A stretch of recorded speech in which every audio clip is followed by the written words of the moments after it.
Hello, Indy. Thank you so much for coming out.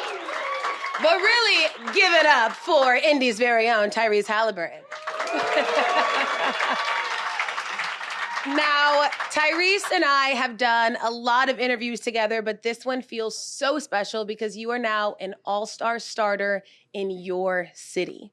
So before we go any further, I want to know what you feel like Indianapolis has given you. An opportunity to showcase what I can do and be who I am. And the city has embraced me from the day I got here. Even though when I first got here, I don't really remember the first couple of days. I was so distraught. But no, they've embraced me and I've embraced it back. And I think that they can appreciate that, I'm one of them. I'm from the Midwest. I love it here. So that's why it's such a perfect fit. Yeah. I've heard you, talk about the emotions when you first got here and how, of course, initially it was hard, major change that you weren't expecting. But when did you know you had settled in and this was home? Probably in the summer when I bought my house, I was like, okay, now I'm really here now, It just took, that season when I got here, the team, we had I think the roster went through 25 different guys, it was just kind of a mixed match of people. So after that summer and kind of got to settle in, work out here every day, buy my house and kind of get settled. I think after that, it felt like home. Well, you are an all-star caliber player now. And because of that, I had to bring you a gift to remind you where you started. Fake Wannabe All-Star. Oh, thanks. This is for you. Thank you so much. A reminder that what people say about you is never true. Wow. You can always prove it. So Persevere. word to Wally. Yeah, thanks. I appreciate that. When you think about that moment and then what you have shown up to this point, how silly was that time? It helped really. He did. He helped me because I think eyes were on me, and a lot of what goes on in the media and just in sports in general is all media and narrative pushing. So once he did that, I felt like he really helped me become an all-star. I was probably on the brink last year because of my injury and stuff, but had a couple good games right after he said that, and it just kind of the narrative and the legend grows, and it helped at the end of the day. When I spoke to you before the season started, you told me that, when a franchise pays a guy, when you're the face of the franchise, you have to go out there and prove it. Do you feel like you have proven it? I don't want to say completely. I think every day is about proving it. I think that it's not something that can just happen. And, I signed my deal in July, so it's been quick math, 7 months. But, I feel like I have to prove that every day. It's obviously the deal is guaranteed. It's long-term, but, I want to make the organization feel good about the deal. I want to make, the fans feel good about the deal. I want it to be something that, everybody that can agree to and see that, it was the right decision for the organization to make. And I feel like it's a step in the direction. I'm here. So, I feel like it's been good so far, but I just want to keep growing and keep proving that that was the right decision. Now, correct me if I'm wrong, but just through conversations I've had with you, it feels like you are not going to really feel like you have done anything until you're in the playoffs. Yeah. Is that accurate? Yeah, I would say so. I just put so much stock in winning. I think everybody should. My biggest goal in this game is to have a lasting impact, and you can't have a lasting impact and be a loser. Nobody remembers the guy who never won. You know what I mean? So, yeah, I think for me, winning is important. That's what I want to do. And we're in a good position right now. We're the 6th seed as stands, and we got a second half of the season to keep growing and, want to make that playoff push. So from when I met you to now, it has just been such a complete change. Your stardom, your visibility, the attention on you. And I think for some people who maybe weren't always watching the NBA, it feels like, where did this come from? So in your opinion, was this the player that you always were? Or did you have a moment where you sat with yourself and decided that this was the player you were going to be? That's a good question. I think that a lot of what I do, I've done my whole life. I think what's changed for me to get to where I am now is my ability to score the ball. I've always been a facilitator, and getting drafted to Sacramento was weird because I was kind of playing the 2 guard. And like, I was talking to Famous Lowe's last night, and he was like, yo, getting traded was the best thing ever happened to you. I didn't even know you were a point guard, you know? And, playing with Fox, I think we're 2 obviously elite guards in the league, but the ball was in his hands more. And, just kind of playing off the ball is hard to, how do you facilitate without the ball in your hands, So coming here has just given me so much more opportunity. And then making that adjustment to I work with Drew Hanlon now in the summers, and he's been everything that I could ever ask for, just because I don't need necessarily a trainer to help me teach the fundamentals of basketball. I feel like that's where I thrive, is in the fundamentals and my IQ for the game. What I always tell Drew, and I'm trying to think of a good term, but I really can't think of a good one. He's an asshole. That's what Drew is. Like, Drew will call me. I'll have 30 points. And Drew works with Joel, Embiid, Jason Tatum, all these guys throughout the league. So if I have a game with 30, he'll call me, and I'm feeling good. I'm thinking I had a good game. He'll be like, yeah, you had Joel's average today. Good job. It's like, what do you keep working. Yeah, what do you want me to do with that? But he just never keeps me satisfied and always is on me to be more aggressive offensively. And I think that's just opened up my game and allows me to facilitate, which I do best. So funny you mentioned Drew. I spoke to Drew yesterday because I told him I was interviewing you, and I just wanted to sort of pick his brain about the work that you all have done. And Drew let me read an excerpt from his amazing book that hasn't been released that is about you. So I just want to read this because I think it is very indicative of exactly what you're saying. So this is what Drew Hanlon wrote. During the 2-hour dinner, we talked about what he wanted to accomplish throughout his career and what he needed to do to turn those aspirations into reality. The biggest thing holding him back was his lack of scoring aggressiveness. So I presented a challenge to him. I told him that if he wanted to work with me, he had to attempt 14 field goal attempts the next night against the Sixers. The result didn't matter. Whether he made all 14 shots or missed every one of them, I was willing to take him on as a client as long as he took 14 shots during the game. If he attempted fewer than 14, I told him I was not going to work with him. The next night, Tyrese attempted 19 field goals and made 11 of them, en route to a career-high 38 points, which was 24 points more than his season average. Tyrese thought he needed me to teach him new moves to improve his scoring, but what he really needed was for me to teach him a new mindset. When you hear that out loud, what do you remember about those moments on the court attempting all 19 of those shots? Yeah, it felt crazy in the moment. I'm like, yo, I'm not passing the ball right now. But that's kind of the interesting part of the situation I'm in. And it's interesting. I talked to Sue Bird about it a lot, and I talked to other point guards. Like, the balance between finding out when to score and when to pass is like, it's hard. It's not easy, Like, there's games where, I might have shot 20-something shots, and I'm like, dang, I really wasn't passing. I look at I had 15 assists, and I'm like, oh, well, obviously I was passing. So it's just trying to find that right balance, and it's like a complete ebbs and flows. And even when I think I've figured it out, I haven't. Like, there's games where, I might shoot 20 shots, have a good assist game, we win the game, but then the next night I have 15 assists, but I only shot 12 shots and we lost. Mm-hmm. Well, now it's kind of this funny balance of I can be selfish by being too unselfish, if that makes sense. You know what I mean? Like, I feel like if you look at the numbers, the more shots I shoot usually leads to more wins, because when I'm aggressive and my shot's going, teams have to guard me different. Now that opens up me to facilitate and do what I do best. So just trying to find the balance between those things. And that's something I've really wrestled with, since I was in high school. And it's like still a constant battle every day. But yeah, what Drew's talking about is completely facts. Drew is more of a mental coach for me than anything. And I think that's a big part of my game. So what was the mindset that you needed? And what was your current mindset lacking?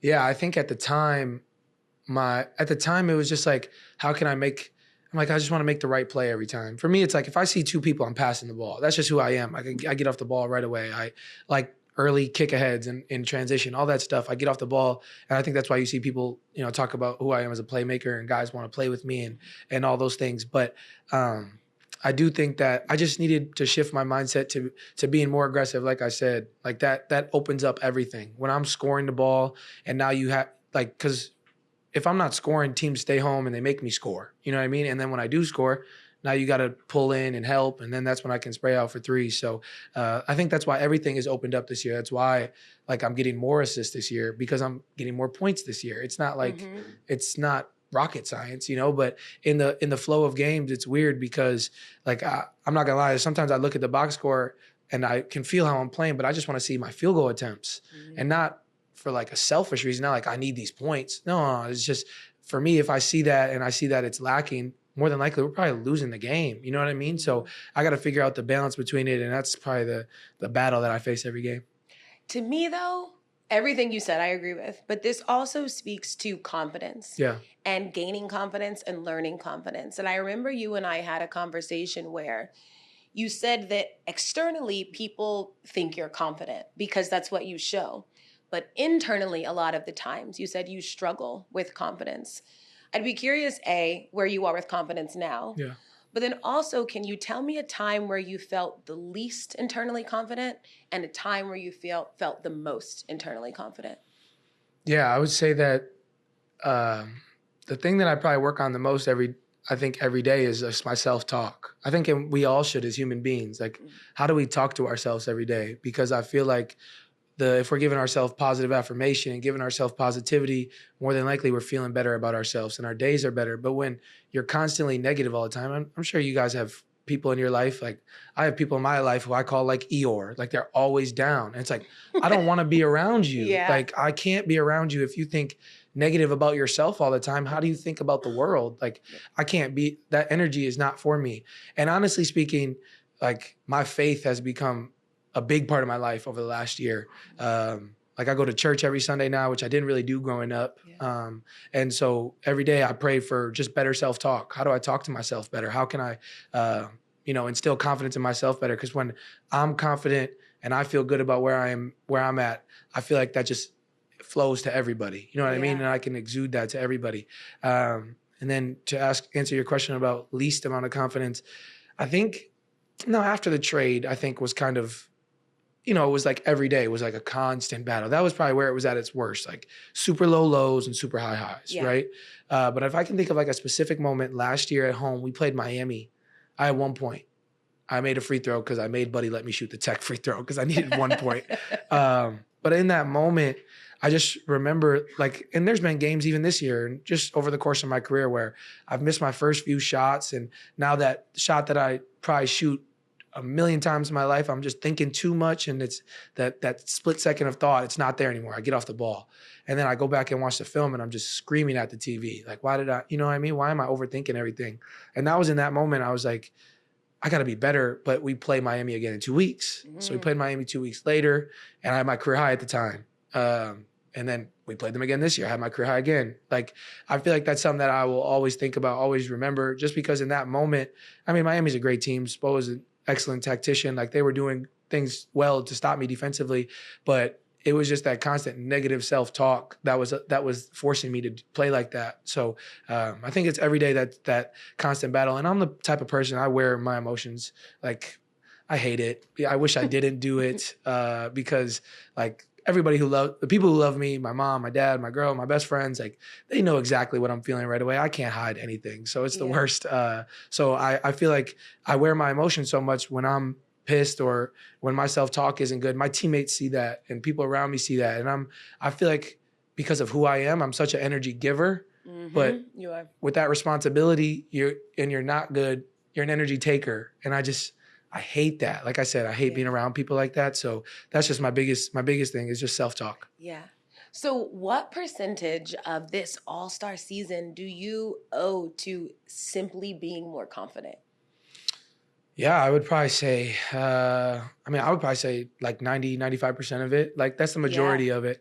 I feel like in the NBA, like the talent gap, obviously it's different from 1 to 4, however, 450. But let's say from like 50 to 450 is not that dramatic. You know what I mean? Like it's really not. It's about opportunity and it's about confidence. Like those are the 2 biggest things in the NBA. So I feel like the guys that you guys see who are the top guys in the league, they don't wrestle with confidence. They probably do, but I mean, when they're on the floor, they don't think twice about it. They are who they are. Like, they're secure in who they are as a basketball player, and that's why they, excel. But I think for me, that's just something that, I've wrestled with in my life, and that's why there's been ebbs and flows. But I feel like the reason that I'm having a career year is just because of my faith and also just self-talk and just knowing myself better. I feel like this is my 4th year in the NBA.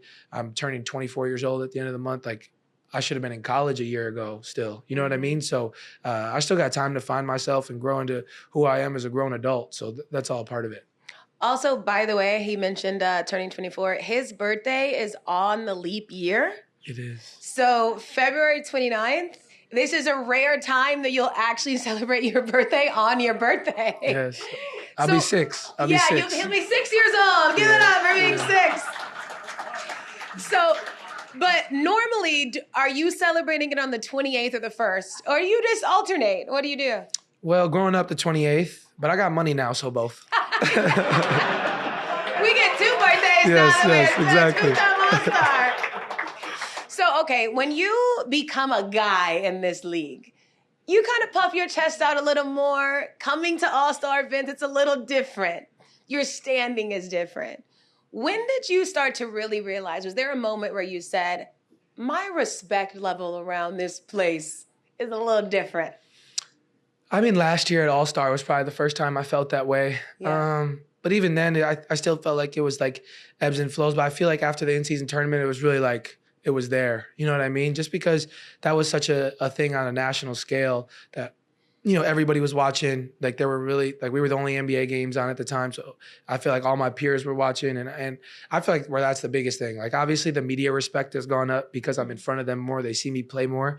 But I think the biggest thing in the league that we all want is just respect from our peers. And I feel like that's changed a lot since in the last, 2 months, just being involved in bigger games and winning bigger games. Yeah. Is there any moment, like with a player after a game, where they gave you some words that maybe wasn't happening before this year? I think the one that, okay, so I don't know if I've ever told this story before, but last year we played the Lakers on All-Star announcement day.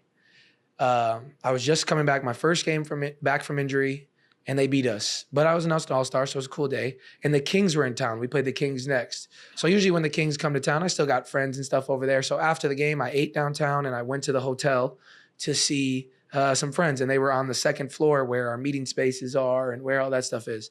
So I'm walking in the meeting space to go to meet a couple trainers from the King staff, and I hear my name get yelled, and it's a deep voice. It was like, Reese. I'm like, what? Who's that? It was LeBron.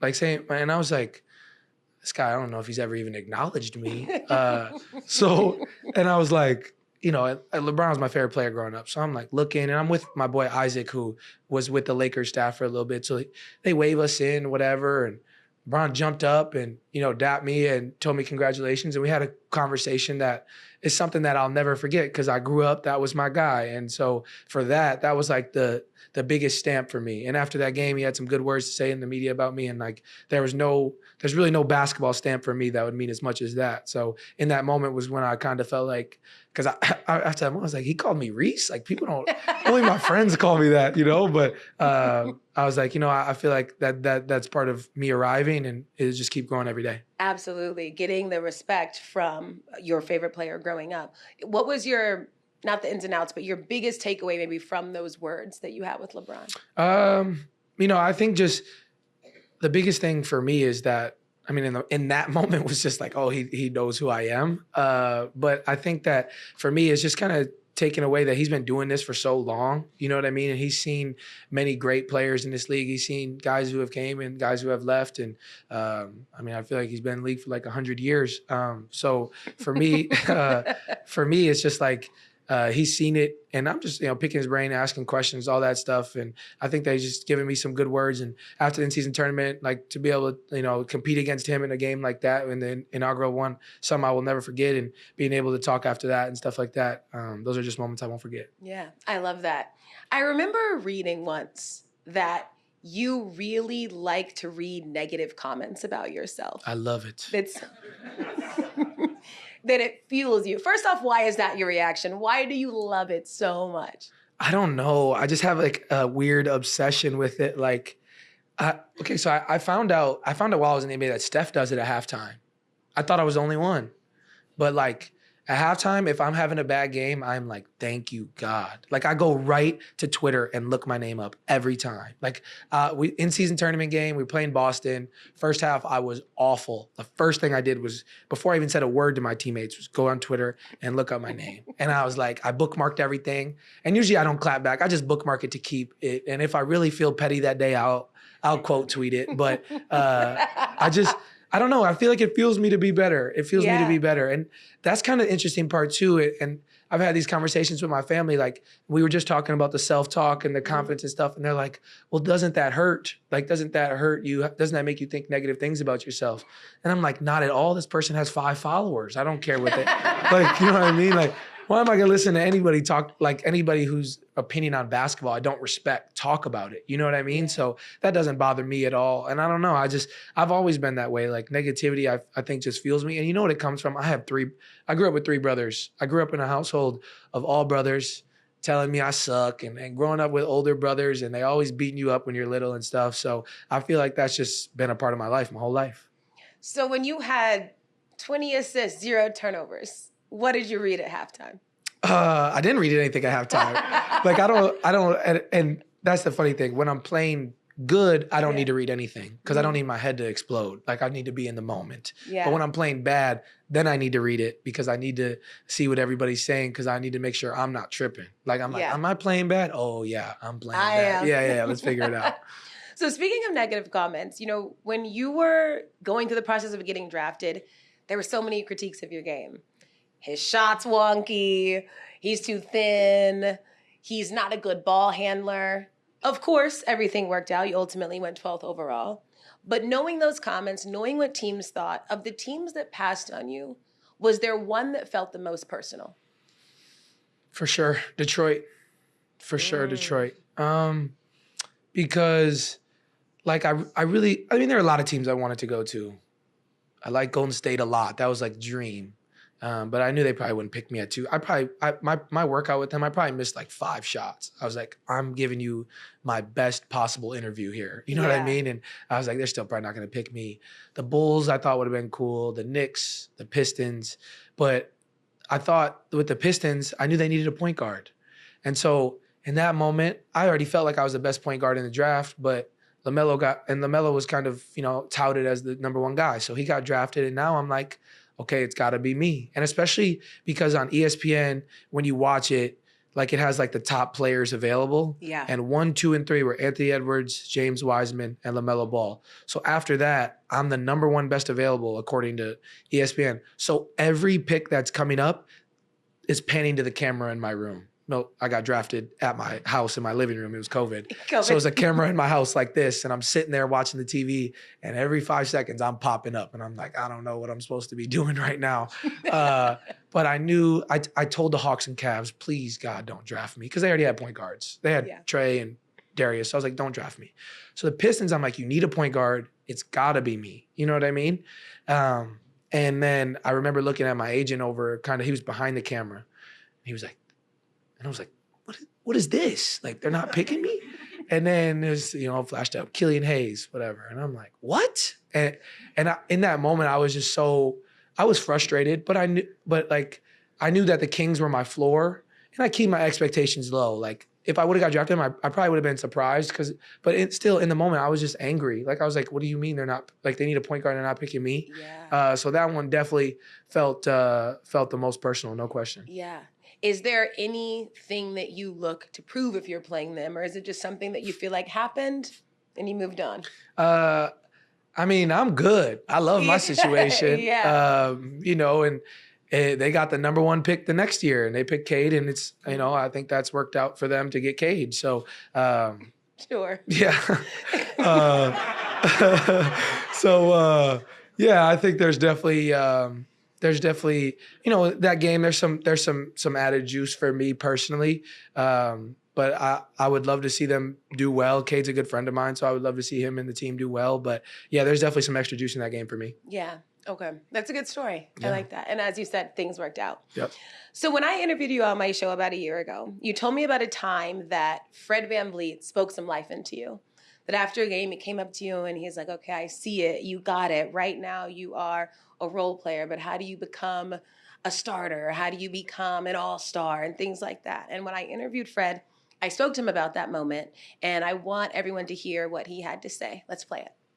I follow basketball, so, I was watching him, and we were getting ready to play him, and he had been playing really well. He was shooting like 40 from 3 at the time, and he was coming off the bench, and every time he checked in, they would go on these runs, like I'm doing my homework, right? We're getting ready to play him. And then the coaches come with the scouting report, and they're like, man, this kid, he's funky, he's got a little weird shot, it takes some time to get it up, but don't leave him open, he can shoot. Like, don't fall asleep, don't sleep on this kid. He played well against us again. And it was just one of those things where it was like I could see that it was something there, but I could also see him trying to figure it out and coming off the bench, even though he probably should have had a ball in his hands, and the team wasn't that great at the time. So it was like he was playing behind Fox, and I just saw I had been in that position where I felt like I could do more, felt like, I knew what I could do. I was just waiting on my moment, and I just wanted to let him know that, because some guys will get lost in the game of like waiting your turn. You can get lost in that. If there's not a real reason why you're not getting your opportunity, you just got to wait. Most guys will kind of like check out. How did you not get lost in the game of waiting your turn? Well, the interesting part is, like, I don't want to overblow it, but like Fred didn't get drafted. I was a lottery pick, so let's not act like I was like, sitting on the bench waiting forever. I was like, but I think that for me, it was just understanding that, my time was going to come, and when that time was, to be ready. And I think people who watch the Kings, which are, at that time were only people in Sacramento, like nobody else was watching us. But I think that they all felt like, my time was coming. They felt like I probably should have been the starting 2 guard, my rookie year over Buddy. I'll tell him that right now. But, in that moment, that was how things worked out at the time. And there were a couple games where Fox missed or whatever, and I was able to kind of move to playing point guard, which is what I really wanted to do. But I was just trying to like do whatever I could to help winning and impact winning. So whatever was needed at the time, like some games it was like, I'm not in pick and roll. I was like, I'm a corner guy. Like, Paul George talks like corner guy. I was a corner guy my rookie year. I just shot threes. So, and then my second year I got to move to kind of starting at the 2, but being the backup point guard, have the ball in my hands a little bit more at the second unit. And then it was just kind of trying to execute that way. So just trying to do what I could to get on the floor. I think that's what all NBA players preach to guys who aren't playing, like do whatever you can to get on the floor and, let your work take care of the rest. What has the league taught you just about the value of patience? Yeah. I think that in the NBA, like, who we all are as like alpha males and competitors, we all want it right away. You know what I mean? Like my rookie year, like I wanted to get the Kings back to the playoffs right away. I was like, how can I impact it right away? And then my second year was like, how can I do it this year? And then I get traded and, it's like, dang, now I got to, restart with a whole new situation. I felt like we were building something over there, like starting to try to build something over there. And, they obviously kept building after they got rid of, that helped them. So I was like, okay, now I get to be like the focal point of a rebuild, like with Indy. And I think that was exciting for me, to just have patience and understand that it's going to take some time. Mm-hmm. And like, you always see the numbers and I don't know them exactly, but it's like, this guy won his first ring here at this right. age. He won his first ring at this age, And so just kind of understanding that and knowing that it takes time. And like the NBA is an unforgiving league. Like if you lose games that you're not supposed to, you don't show up on the right game against whoever it is, the worst team in the NBA, it doesn't matter. Like they can beat you, So, you just got to take care of what you take care of every night and, good things will happen. Speaking of good things will happen, there's a lot of talk about who's going to be the face of the league eventually. Do you feel like it's wide open, taking that spot? I don't want to say that. The league is in good hands. Let's say that. You know what I mean? So there's a lot of different guys that it could be. And Shaq and Reggie said it could be you yesterday. Wow, I heard that. I think like the thing is, LeBron is the face of the league until LeBron walks away. You know what I mean? Like, that's not changing. It's never like, and who knows, that could be another 50 years from now. But there's a lot of guys, I think, that have that ability, a lot of great players in our league and up and coming guys. And so I think a lot of us don't really get caught up in that. It's just about like, all of us, I think everybody understands, for you to be like the face of the league, you have to win. You know what I mean? And so a lot of the younger guys, like even the guys who are like in their, like just hitting their prime, like JT, JB, Book, Luka, guys like that, right? Like they haven't necessarily won they haven't like been to a championship or won a championship. I mean, the Celtics guys have, they haven't won. So I think that comes with it too. And, you know, like I said, who knows when Bron will leave, but guys just got to be ready for that. And for me, it's like, I mean, the truth is I'm in Indiana. Who knows? Like being the face of the league in Indiana probably is it going to happen? But you know, that's totally fine with me. You know, I just want to win, and like I said, being here is everything I want. So when we talk about the face of the league, because like I said, it comes up all the time, we're really talking about, you know, what the future of this league will look like. And this feels like a major watershed moment around the NBA because the older guys are becoming older guys. When you think about the future of the NBA, how does it look different than the present or like, you know, current past of the league? Yeah, I think we're seeing it before our very own eyes. And I think a lot of that, to be honest, is due to guys like Jokic, guys like Joel, guys like Wemby, right? Like these are 7-footers doing guard moves. You know what I mean? And I think KD was kind of from you know, the early 2000s until now, KD was kind of the guy to start it, you know, and now that's kind of, I think, comes from now with AU basketball and growing up, it's like you're always being told to do more. Everybody's supposed to do more. You know what I mean? Like as much as Joel Embiid is one of the most dominant players that's ever played basketball, like probably the best scorer of our generation. You know what I mean? But he's doing guard moves. Like he's in the post. Yes.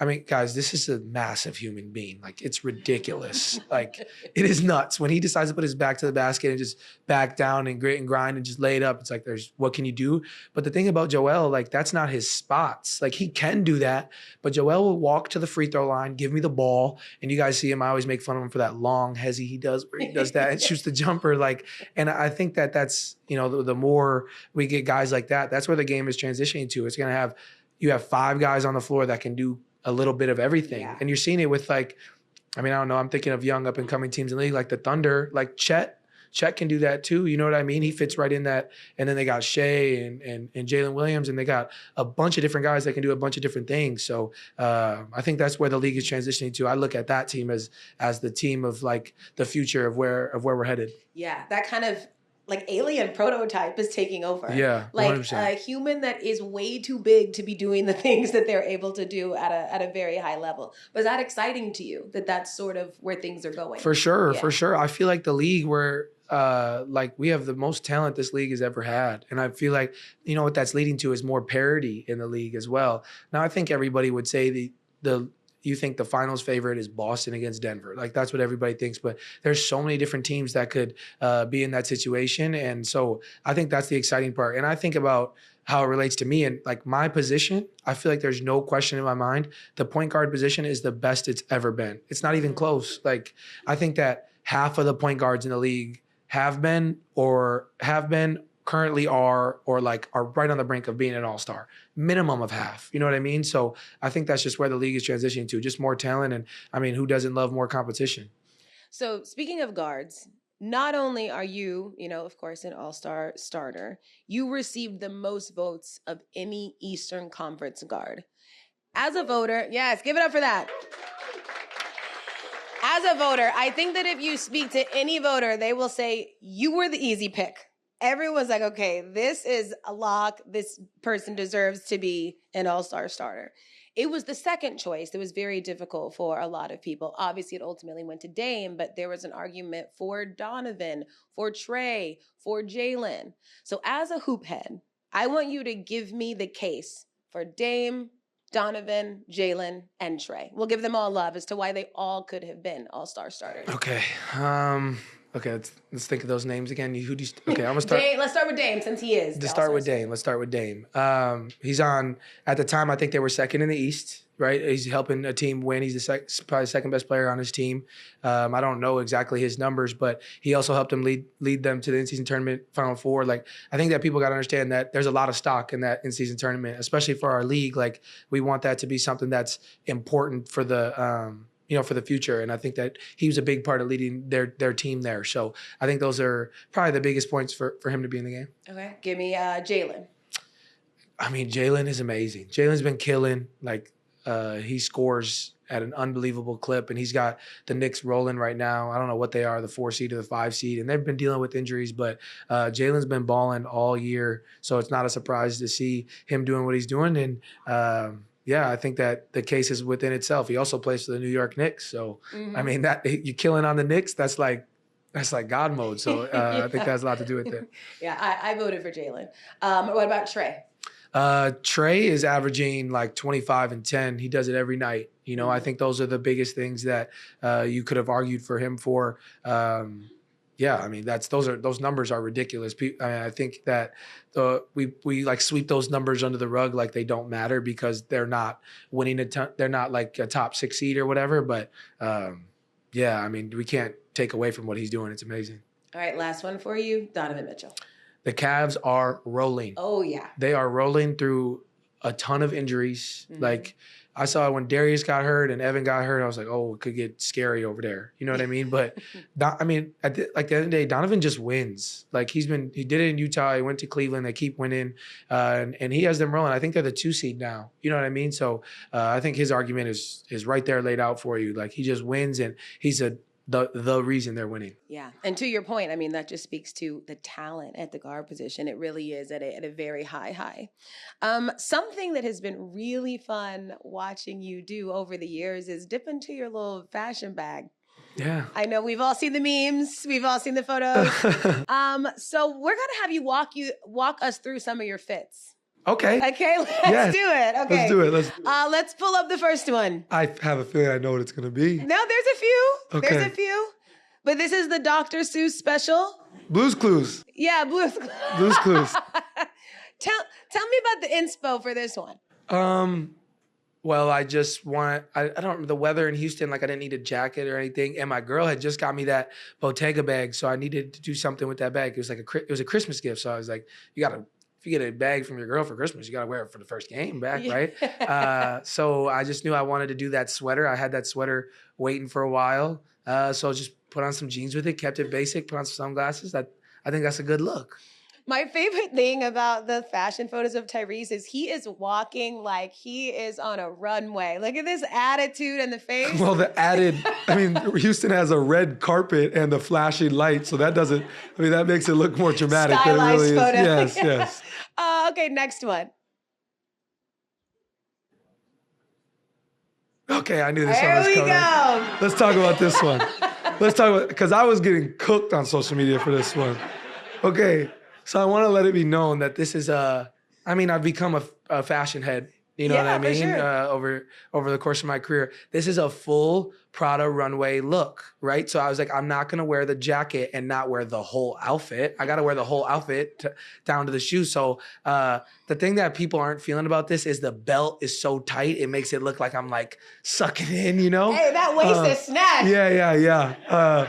But I wanted to keep it open, but that's not how they had it look on the runway. So they were like, put it as tight as you can. So I did. And you said, I'm true to the game. Yeah, I'm true to the game. So, and I think what people keep getting on me for is like, I don't dress like anybody else in the NBA. And that's how I want it. I don't want to dress like other people in the NBA. So that's not how I view fashion. I'm looking at what people are doing outside of that, like in the fashion world. So I really like this outfit. And I know people were hating, but I can't wear a long coat without people telling me I look like Inspector Gadget. Like, I don't get it. So there's nothing I can do at this point. I like it.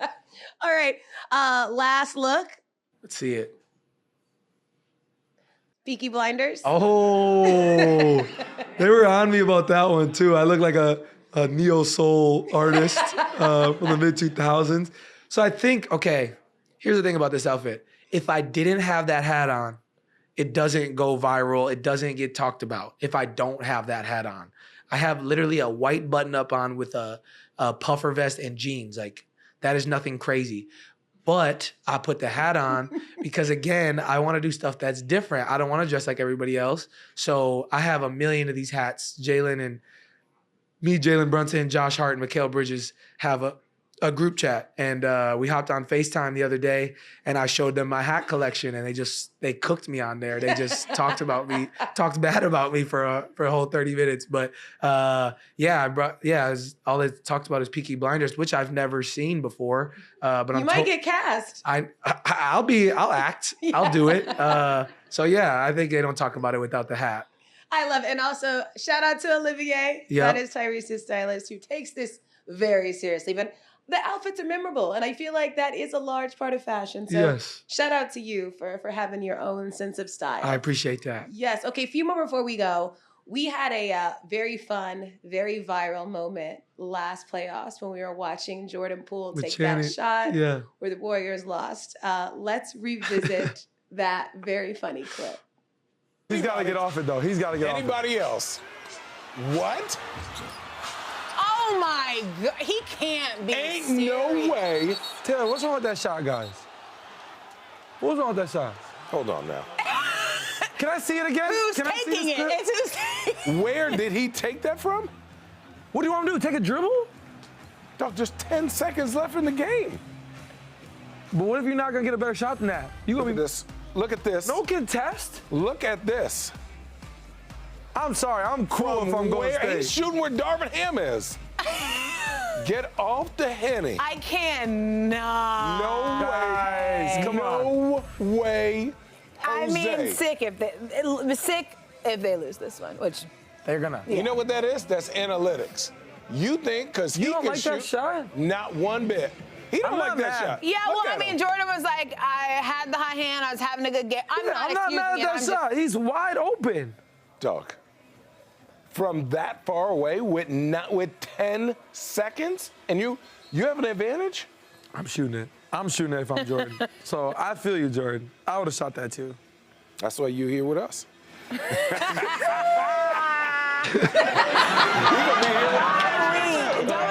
Don't listen to him. Don't listen to He is an him. all-star. I'm going to shoot that shot in the playoff game next year. When Yeah, I hope you do. if I make it, Channing, this is for you. I'm going to be doing this like Look at TT. Okay, so a year later, what do you have to say to Channing? Said you were going to be here next year with us, but look at you, succeed. What you got to say? Well, first of all, that's funny that this is being shown. I saw Channing last night. We talked about this moment last night. And he told me, I said, well, I hope you know I'm going to be in the playoffs this year, and I'm going to have that situation, and I'm going to shoot it, and it's going to go in. And he said, okay. He's like, I believe you, and I believe that's going to happen, and when that happens, I'm going to buy all my kids your jersey. And I said, okay, then we're going to make that happen. So it's been talked about. I still am not changing my stance on that. Jordan was balling at the time. Yeah. He just missed a shot. You were dramatic. You were dramatic with the, he can't be serious. Yeah, he can't be serious. I'm like, oh my God. And he's from Wisconsin too. We grew up, kind of around the same area, around the same time. So I'm always rolling with Jordan. I like that shot. Yeah, I love that moment. And genuinely, it is cool to think about how he had that moment in the playoffs and where you are now. 2 more questions for you. I have to ask you to tell me your fantasy book, WrestleMania. Oh, I don't want to get too nerdy on people because they probably don't understand everything I'm about to say. Long story short, for people who don't know, The Rock came back. Exciting for the people who aren't wrestling fans, but there's a whole storyline going on that he's kind of just ruined. He kind of jumped in and got in the way. And so I just don't want him to get in the way. That's all I want. I want him to go to being the bad guy. I would love for him to be the bad guy, which it looks like he's going to do. And I want Cody to finish his story. So that's for the wrestling fans out there. They know what I'm talking about. Yeah, okay. Yeah. That's what we got. We're speaking it into existence. Okay, before I let you go, we always ask everybody this question. Who has been your biggest assist off the court? Ooh, I think I alluded to it earlier. I would say my faith. I would say Jesus. Like that's the biggest thing for me. Like my faith has just become so serious to me. It's become so serious to me, and that has a lot to do with the success I'm having this year. I try to, if I'm on the road, I still watch church every Sunday. I go to chapel before every game, and I pray a lot. I spend a lot of time, by myself. Like I've become a lot more independent than I've ever been. Like on the road, I go to dinner with my teammates, but I really like to just sit in my room and chill. So I feel like that has helped me a lot with my self-talk. And Coach Mo, who was our team chaplain, I got to give him a shout out as well. He's become like a mentor to me. We talk every day. He calls me every day. He's actually, Harrison Barnes is my vet. He's Harrison Barnes' mentor and also mine. So it kind of allows me to talk to Harrison a lot more. And I've just never met somebody who cares so much about other people. And he calls me every day. He's like, just tell me what's going on in your day. Tell me if there's anything I can do for you. And to have mentors and people like that in your life, there's none like it. Absolutely. Tyrese, thank you so much for doing this. I am so happy for you. These good things happen in your life and your career because you are a good person. So keep being you. And please, one more time for Tyrese Haliburton, everybody. And thank you to each of you for coming out to watch us talk today. I deeply, deeply appreciate it. Have so much fun in Indianapolis and be safe. Thanks so much. Thank you, guys.